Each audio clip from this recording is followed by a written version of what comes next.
असम में कांग्रेस के मुख्यमंत्री पद के दावेदार और चेहरे के तौर पर पेश किए गए गौरव गोगोई, जो कि राहुल गांधी के बेहद करीबी माने जाते हैं, वो चुनाव हार गए।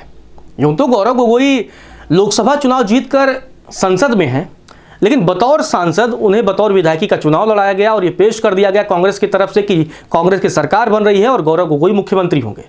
लेकिन गौरव गोगोई अपनी सीट बचाने में भी कामयाब नहीं रहे। एक तरफा चुनाव हारा है गौरव गोगोई ने। हिमंता बिश्वा शर्मा की अगुवाई में बीजेपी ने यहां पर जीत की हैट्रिक लगा दी है। अब सीट की बात करते हैं जोरहाट की। जोरहाट के जो नतीजे सामने आए हैं, गौरव गोगोई को झटका दे दिया है और गौरव गोगोई चुनाव हार गए हैं। 14 राउंड यहां पर कुल काउंटिंग हुई है और 23,182 वोटों से हारे हैं। एक तरफा हार एक तरफा हार। गौरव गोगोई लोकसभा सांसद, सिटिंग एमपी और एमएलए के चुनाव हार जाते हैं।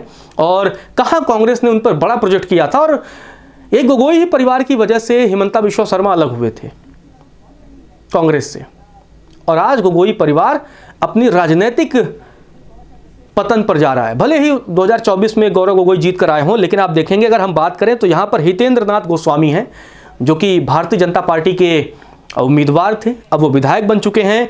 69,439 वोट उनके खाते में जाते हैं जोरहाट विधानसभा की अगर हम बात करें, जबकि गौरव गोगोई के हिस्से में 46,257 वोट जाते हैं।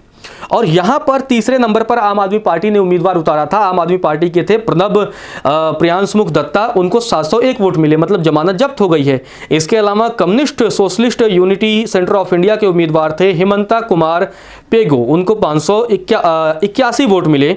नोटा को 1,319 वोट मिले। तो अगर आप देखेंगे कि नोटा ज़्यादा वोट पाया है कंपेयर टू आम आदमी पार्टी के उम्मीदवार, तो नोटा ने ज़्यादा पा लिया है। तो यहाँ पर गौरव गोगोई की यह हार है और ये गौरव गोगोई की हार बहुत बड़ी हार के तौर पर है, क्योंकि गौरव गोगोई इनके बड़े नेता हैं, दिग्गज नेता माने जाते हैं। और गौरव गोगोई जिस तरीके से इस चुनाव में वो फाइट कर रहे थे, ये बताया जा रहा था कि वो मुख्यमंत्री होंगे, जीत जाएंगे, तमाम चीज़ें, लेकिन अंत में उन्हें हार का सामना करना पड़ा है। आप देखेंगे कि असम के जो नतीजे हैं, और असम के नतीजों में बीजेपी एक तरफा जीतती हुई दिख रही है और बीजेपी यहाँ पर प्रचंड जीत की तरफ अग्रसर हो चुकी है। तो ये एक हार है। अब इस हार की समीक्षा होगी, क्या होगा, ये तो कांग्रेस के लोग जाने, लेकिन सवाल अब गौरव गोगोई के राजनीतिक भविष्य को लेकर भी है कि जब आप खुद की विधायकी नहीं जीत सकते हैं तो आप कैसे मुख्यमंत्री का ख्वाब देख सकते हैं। अगर आप अपनी विधानसभा नहीं जीत सकते तो आप असम में कांग्रेस को कैसे जिताएंगे। तो क्या यहां पर सवाल कांग्रेस से भी होगा कि क्या आप ऐसे लोगों पर दांव लगाते हैं जो अपनी सीट नहीं निकाल पाएंगे और वो आपको लगता है कि प्रदेश जिता के दे देंगे, लगता है आपको 80-90 सीटें जिता के दे पाएंगे।